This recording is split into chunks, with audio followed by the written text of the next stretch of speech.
For our second video in this section, we're going to talk about subtraction. Not really a major difference, which is why we're doing it together with some word problems, but just make sure you follow along and again, ask questions if you have them. In subtraction, what you have is a minus sign instead of a plus, and the best way to deal with subtraction, again, let's look at see what they do here. Problem 3 says, what is each difference? It has negative 8 minus negative 13, and notice they turn it into negative 8 plus 13. If you remember, I said that pretty much what they're doing is they're always changing it to plus the opposite, because that means the opposite of negative 13. The opposite of negative 13 is a positive 13, and then you just work it out from there. Here you have 3.5 minus 12.4. Again, this is the opposite of 12.4, which means you're adding the negative 12.4.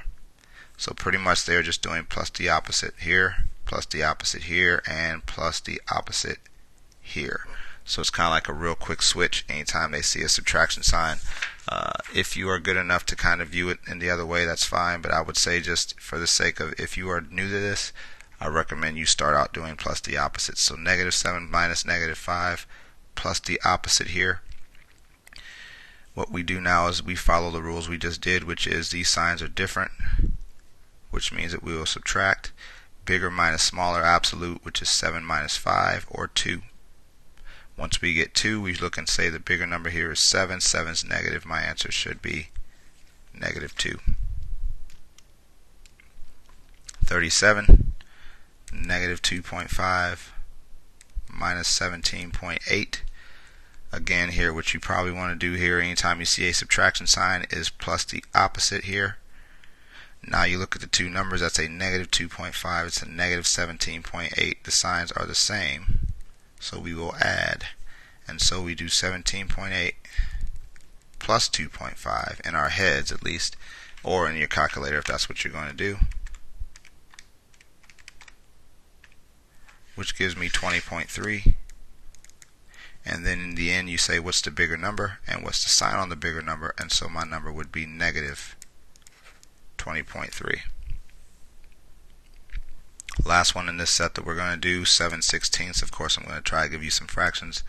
Minus negative 1/2. Here again, once you see a minus, do plus the opposite.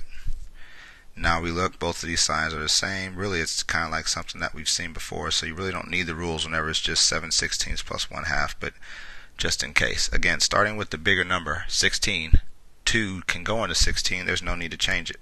16 is our number. So this stays 7 over 16. This here multiplies by 8, which becomes 8 over 16. And again, no need to follow rules. This is 7/8 plus, or 7/16 plus 8/16, which is 15/16. Sorry. There you go.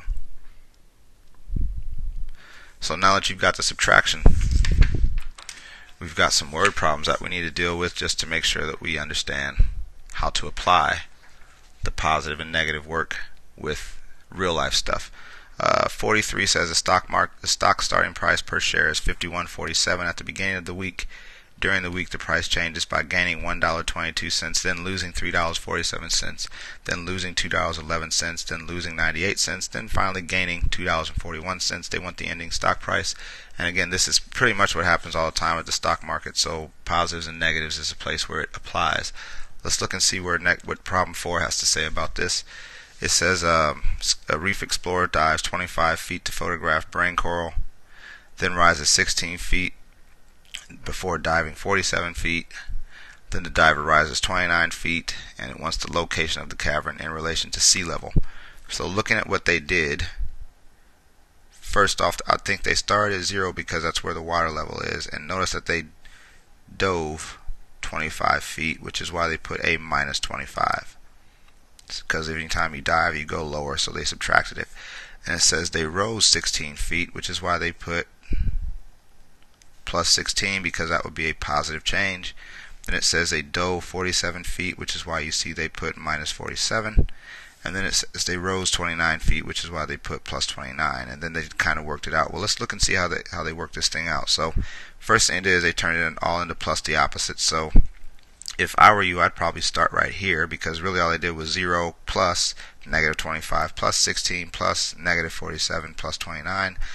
And commutative property, which means that you can move numbers around in addition, subtraction, any order you want. Just means that what they did is, looks like they took all the positives and 0 and put them on this side, and they took all the negatives and put them on this side, which is interesting. Next thing they did is they put the positives together because it's easy to work with positives. 16 and 29 make 45. It's also pretty easy to work with negatives because you simply add them all together. So 25 and 47 makes 72 negatives. And then they got rid of the 0, looks like, and simply worked this out like a problem we just did. Notice the signs are different. So we subtract 72 minus 45 is 27, but 72 is bigger, which is why it's negative 27. So let's look at this and see how we can apply this. It says the starting price, which is where it starts, is 51.47. So write that down. We're automatically going to put a plus here because we know for a fact that it's going to change either up or down. It says gain $1.22, so add 122.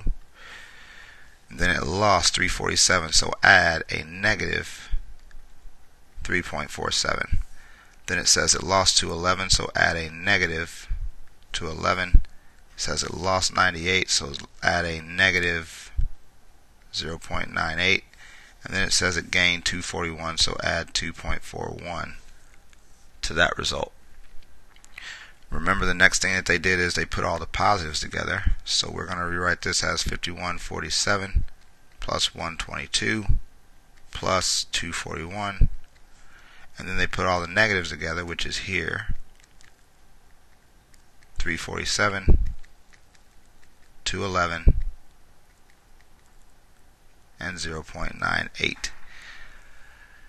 Again, the easiest thing to do is combine numbers of the same sign, so we add all the positives. 51.47 plus $1.22 plus $2.41, which gives me 55.1, which in money is actually $55.10, so we'll just add that on there.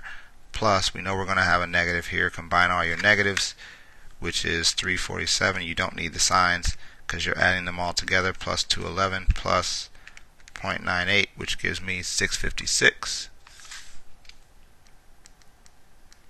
And in the end, you recognize that these two signs are different. So we subtract 5510 minus 656 gives me 4854. The bigger number is positive, so it is a positive 4854. Use what we just worked on. Make sure you think your way through it. Remember, you need to ask yourself when you're doing these word problems whether it's a positive change, whether it goes up or whether it goes down. So other than that, get to work, ask questions over the things you need answered, and we move on tomorrow.